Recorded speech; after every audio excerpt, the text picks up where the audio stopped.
नमस्कार दोस्तों, हमारे चैनल रीड मैथ्स में आप सबका स्वागत है। दोस्तों, हम लोग चर्चा कर रहे थे जो साइंस के इम्पोर्टेंट क्वेश्चन है उनकी चर्चा कर रहे थे। और आज हमारा तीसरा वीडियो है साइंस से जो इम्पोर्टेंट क्वेश्चन है उसे लेकर रिलेटेड। तो आर्मी अग्निवीर जो भी जीडी है, ट्रेसमेंट है, कलर का है, सभी में देखो ये इम्पोर्टेंट है साइंस का टॉपिक और काफ़ी क्वेश्चन आते हैं इसके। तो हम लोग इम्पोर्टेंट क्वेश्चन पे चर्चा कर रहे हैं। चलिए हमारे सीरीज को आगे कंटिन्यू रखते हैं। तो दोस्तों, वीडियो स्टार्ट करने से पहले चैनल को सब्सक्राइब जरूर कीजिएगा। हम लोग स्टार्ट करते हैं अपना वीडियो। चलिए दोस्तों, यहाँ पे देखो दे रखा है कौन सी धातु कमरे के ताप पर द्रव अवस्था में रहती है। तो कौन सी धातु है जो कमरे के ताप पे क्या होती है, द्रव अवस्था में रहती है। तो कौन सा ऑप्शन आएगा दोस्तों? पारा। देखो आपको पता है कि लोहा भी ठोस होता है, तांबा भी ठोस होता है, सोना। तो पारा एक धातु है जो क्या द्रव अवस्था में रहती है कमरे के ताप पर भी। चलिए नेक्स्ट क्वेश्चन में चलते हैं। बल का मात्रक क्या है? देखो बल का मात्रक देखो दोस्तों, यहाँ पे देखो बात करें एम्पियर, यहाँ पे धारा की बात हो रही है। एम्पियर धारा की बात। ओम हो गया जिसको ऐसे बोलते हैं। और ये प्रतिरोध, ओम किसका है? प्रतिरोध का। तो ओम प्रतिरोध याद रखना, एम्पियर धारा का हो गया। और यहाँ पे जो बल का मात्रक होगा जो दोस्तों यहाँ पे न्यूटन होगा बल का मात्रक। चलिए नेक्स्ट क्वेश्चन में चलते हैं। नेक्स्ट क्वेश्चन है कैंसर के अध्ययन को क्या कहते हैं? तो दोस्तों, कैंसर का अध्ययन है उसको क्या कहते हैं? कैंसर के अध्ययन को कहते हैं ओकोलॉजी। याद रखना दोस्तों, कैंसर के अध्ययन को क्या कहते हैं? ओकोलॉजी कहते हैं। तो आपको ये याद रखना है, ओकोलॉजी। नाम थोड़ा अजीब है लेकिन याद तो रखना पड़ेगा। चलिए नेक्स्ट क्वेश्चन। सोने की शुद्धता किस में मापी जाती है? देखो केजी में। तो ये तो केजी देखो हम लोग साधारण जो भार मापते हैं उसमें करते हैं। तो ये तो क्या हो गया? भार हो गया। और ये भी भार का ही मात्रक है, ग्राम है। और ये जूल है, किसका है? कार्य। कार्य का मात्रक क्या है? यहाँ पे जूल है। तो यहाँ पे सोने की शुद्धता कैरेट में मापते हैं। और सबसे शुद्ध सोना होता है 24 कैरेट का। सबसे शुद्ध सोना किस में होता है? 24 कैरेट का होता है। तो अपना ऑप्शन नंबर सी यहाँ पे राइट होने वाला है, कैरेट। चलिए नेक्स्ट क्वेश्चन में चलते हैं। यहाँ पे सूर्य में कौन सी गैस सबसे अधिक पाई जाती है? यानी सूर्य है वहाँ पे सबसे ज़्यादा कौन सी गैस पाई जाती है उसकी बात कर रहे हैं यहाँ पे। तो यहाँ पे सूर्य पे देखो बात करते हैं हम लोग, तो कौन सी गैस पाई जाती है? देखो यहाँ पे गैसों के नाम दे रखे हैं, हाइड्रोजन, हीलियम, और बाकी दो नीचे दी हुई है, लिथियम और नाइट्रोजन। तो दोस्तों यहाँ पे हाइड्रोजन, हीलियम और लिथियम और नाइट्रोजन। चलिए जल्दी से कमेंट कीजिए कौन सी गैस सूर्य पे सबसे ज़्यादा पाई जाती है। पे देखते हैं सूर्य में सबसे ज़्यादा अधिक कौन सी गैस पाई जाती है। दोस्तों यहाँ पे हाइड्रोजन सबसे ज़्यादा पाई जाती है, हाइड्रोजन की बात कर रहे हैं। चलिए नेक्स्ट क्वेश्चन में चलते हैं। नेक्स्ट क्वेश्चन यहाँ पे दोस्तों, लिथियम का परमाणु क्रमांक क्या है? लिथियम का परमाणु क्रमांक। तो लिथियम का परमाणु क्रमांक यहाँ पे हो जाएगा 3 हो जाएगा लिथियम का परमाणु क्रमांक। चलिए नेक्स्ट क्वेश्चन में यहाँ पे देखो, रेफ्रिजरेटर में प्रयुक्त होने वाली कौन सी गैस है? जो रेफ्रिजरेटर है उसके अंदर कौन सी गैस प्रयुक्त होती है? तो रेफ्रिजरेटर में देखो फ्रियोन गैस यहाँ पे प्रयुक्त होती है।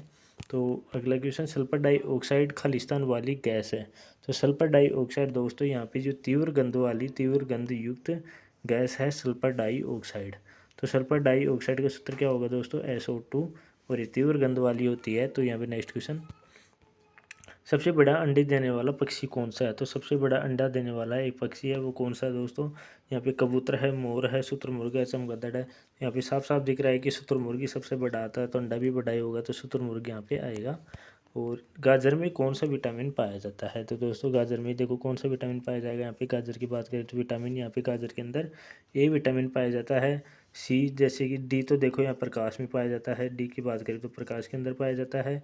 सी की बात करें तो ये देखो खट्टे पदार्थ होते हैं, खट्टे जैसे कि नींबू हुआ, आंवला हुआ, उसके अंदर पाया जाता है। तो यहाँ पे गाजर का ऑप्शन हो गया ए, अपना राइट हो गया। चलिए नेक्स्ट क्वेश्चन, ओजोन परत को कौन सी गैस नष्ट कर रहा है? देखो ओजोन परत को कौन सी गैस नष्ट कर रही है इसके बारे में बात करें तो देखो पराबैंगनी किरणें, तो ये देखो ये तो आती है सूर्य से, इनको तो क्या करती है? ओजोन गैस रोकती है। तो ये एक ही ऑप्शन आएगा CFC, जिसको बोलते हैं क्लोरोफ्लोरोकार्बन, CFC। तो ओजोन गैस, ओजोन परत है जो क्या करती है? CFC नष्ट कर रही है ओजोन परत को। और ये क्या करती है? पराबैंगनी जो किरण होती है उनको क्या करती है? रोकती है। चलिए नेक्स्ट क्वेश्चन में, ध्वनि का मात्रक क्या है? दोस्तों ध्वनि का मात्रक एकदम इजी क्वेश्चन है। ये देखो ये तो किसका हो गया? आवृत्ति का। हर्ट्ज किसको बोलते हैं? आवृत्ति। हर्ट्ज किसका मात्रक है? आवृत्ति का मात्रक है। और यहाँ पे देखो Z से बोलते हैं इसको। और ध्वनि का मात्रक यहाँ पे डेसिबल, जिसको DB लिखते हैं। डेसिबल हो गया ध्वनि का मात्रक, DC डेसिबल। चलिए नेक्स्ट क्वेश्चन, यहाँ पे BCG का टीका खालिस्तान में लगता है। तो दोस्तों यहाँ पे रोग दिए हुए हैं और रोग कौन सा है, BCG। तो BCG का टीका कौन से रोग में लगता है ये आपको बताना है। तो BCG का टीका जल्दी से कमेंट कीजिए, कौन से रोग होता है उसके अंदर BCG का टीका लगता है। चलिए दोस्तों जल्दी से कमेंट कीजिए BCG का टीका कहाँ कौन से रोग में लगता है। तो BCG का टीका यहाँ पे 6 रोग होता है, 6 रोग उसके अंदर BCG का टीका लगता है। तो दोस्तों आपको समझ में आएगा जो 6 रोग होता है उसके अंदर BCG का टीका लगता है। चलिए नेक्स्ट क्वेश्चन में चलते हैं। पानी में ऑक्सीजन के साथ कौन सा तत्व होता है। देखो पानी का सूत्र होता है H2O। तो ऑक्सीजन और हाइड्रोजन दो ही तत्व पाए जाते हैं पानी के अंदर, और इसके साथ यहाँ पे हाइड्रोजन हो जाएगा पानी के अंदर। तो हाइड्रोजन अपना आंसर हो जाएगा। चलिए नेक्स्ट क्वेश्चन में, तो इसके बाद अगले क्वेश्चन की चर्चा करें हम लोग। रेडियो का आविष्कारक है, यानी रेडियो है उसका आविष्कार कौन है, किसने किया था रेडियो का आविष्कार, इसके बारे में पूछ रहा है। तो रेडियो का आविष्कार दोस्तों यहाँ पे रेडियो का आविष्कार किया था मार्कोनी। मार्कोनी आपको याद रखना है, मार्कोनी रेडियो का आविष्कार किया था। दोस्तों समझ में आ रहा होगा आपको, कमेंट जरूर करते रहना और चैनल को सब्सक्राइब करना। चलिए नेक्स्ट क्वेश्चन में चलते हैं। नेक्स्ट क्वेश्चन दोस्तों यहाँ पे बात करें, बर्फ़ का घनत्व पिघलने पर खालिस्तान हो जाता है। जब बर्फ़ पिघलती है तो उसका घनत्व क्या हो जाता है, बढ़ जाता है। दोस्तों बर्फ़ पिघलेगी तो घनत्व क्या हो जाएगा, बढ़ जाएगा। चलिए नेक्स्ट क्वेश्चन, पानी का क्वथनांक कितना होता है। पानी का क्वथनांक की बात करें तो पानी का क्वथनांक यानी जिस पे क्या होता है पानी गैस अवस्था में बदल जाता है क्वथनांक, तो ये हो जाएगा 100 डिग्री सेंटीग्रेड। यहाँ पे याद रखना है पानी का क्वथनांक। चलिए नेक्स्ट क्वेश्चन में, सर्पों के अध्ययन को क्या कहते हैं। जो सांप होते हैं, सर्प होते हैं, उसके अध्ययन को देखो क्या कहते हैं, उसके बारे में पूछ रहा है। तो उसके अध्ययन को कहता है हर्पेटोलॉजी। हर्पेटोलॉजी है इसका अध्ययन सर्पों का। तो नेक्स्ट क्वेश्चन, विद्युत का अर्धचालक। देखो विद्युत है उसका देखो अर्धचालक है, यहाँ पे सिलिकॉन अपना आंसर है, जिसको ऐसा ही बोलते हैं। एक और आता है दोस्तों जर्मेनियम। जर्मेनियम जर्मेनियम है वो भी क्या है, अर्धचालक है, उसको Ge लिखते हैं। तो SI और Ge दो अर्धचालक होते हैं, सिलिकॉन और जर्मेनियम। तो ये क्या हो जाएंगे, विद्युत के अर्धचालक होते हैं। ये चलते हैं यहाँ पे अगले क्वेश्चन में। आदर्श गैस का समीकरण। आदर्श गैस का समीकरण दोस्तों सबको पता है कि आदर्श गैस है अवोगाद्रो, सबने पढ़ा है छोटी कक्षा में, NRT। PV बराबर NRT होता है। तो PV बराबर NRT, अपना D अपना ऑप्शन हो जाएगा, PV बराबर NRT। चलिए नेक्स्ट क्वेश्चन में, एक तत्व का परमाणु क्रमांक क्या होगा। एक तत्व उसका परमाणु क्रमांक क्या होगा, परमाणु क्रमांक क्या होगा यदि न्यूट्रॉनों की संख्या 11 है, प्रोटोनों की संख्या 21 है। न्यूट्रॉन और प्रोटॉन यानी न्यूट्रॉनों की संख्या दे रखी है, प्रोटोनों की संख्या दे रखी है। तो इसका क्या करना है, अपने को क्या बताना है, परमाणु क्रमांक बताना है इसके अंदर। तो परमाणु क्रमांक क्या हो जाएगा, इसका परमाणु क्रमांक 10 हो जाएगा। क्या होता है, देखो प्रोटोनों की संख्या होती है 21, उसमें न्यूट्रॉनों की संख्या घटा देते हैं तो हमारे पास परमाणु क्रमांक आ जाएगा। तो यहाँ पे कितना बचेगा दोस्तों, 10 बचेगा। तो 10 अपना ऑप्शन यहाँ पे राइट हो जाएगा, 10। चलिए नेक्स्ट क्वेश्चन में चलते हैं। क्वेश्चन नंबर 22, तिलचट्टे के शरीर के कितने भाग होते हैं। जो तिलचट्टा होता है उसके शरीर के कितने भाग होते हैं, यहाँ पे तिलचट्टे के शरीर के 3 भाग होते हैं तिलचट्टे के। तो तिलचट्टा के शरीर के कितने भाग होगी दोस्तों, यहाँ पे 3 भाग आपको याद रखना है। चलिए नेक्स्ट क्वेश्चन, समस्थानिक ऐसे नाभिक होते हैं, समस्थानिक ऐसे नाभिक होते हैं जिनमें, अब आगे खालिस्तान आपको बताना है कि क्या कर रहे हैं। समस्थानिक याद रखना, समस्थानिक नाम से पता लग जाएगा। समस्थानिक जिसमें प्रोटोनों की संख्या बराबर होती है, जिसमें क्या होती है प्रोटोनों की संख्या बराबर होती है, वो क्या कहलाते हैं, समस्थानिक कहलाते हैं दोस्तों। तो ये ऑप्शन ए अपना राइट हो जाएगा। चलो, PN जंक्शन डायोड का प्रयोग होता है। जो PN जंक्शन डायोड होता है जिसका देखो संसूचक में होता है, परिशोधन में भी होता है, सिग्नल में भी होता है। तो अपना ऑप्शन नंबर डी यहाँ पे उपरोक्त सभी हो जाएंगे इसके अंदर, ऑप्शन नंबर डी। चलिए नेक्स्ट क्वेश्चन में, यहाँ पे आवर्ती का मात्रक है। देखो ये तो पहले मैं बता चुका हूँ कि आवर्ती का मात्रक क्या है, और इसी वीडियो के अंदर पहले ही मैं ऑप्शन आए थे पिछले क्वेश्चन के, तो मैंने बता चुका हूँ। तो आप लोग कमेंट कीजिए जल्दी से, क्या होगा दोस्तों, क्या होगा दोस्तों। ये तो देखो वायु दाब, बैरोमीटर किसका होता है, वायु दाब का। याद रखना दोस्तों, वायु दाब। बैरोमीटर किसका होता है, वायु दाब। आवर्ती का मात्रक होता है 28, जिसको HZ बोलते हैं। ओम होता है किसका, प्रतिरोध का। ओम होता है किसका, प्रतिरोध का होता है।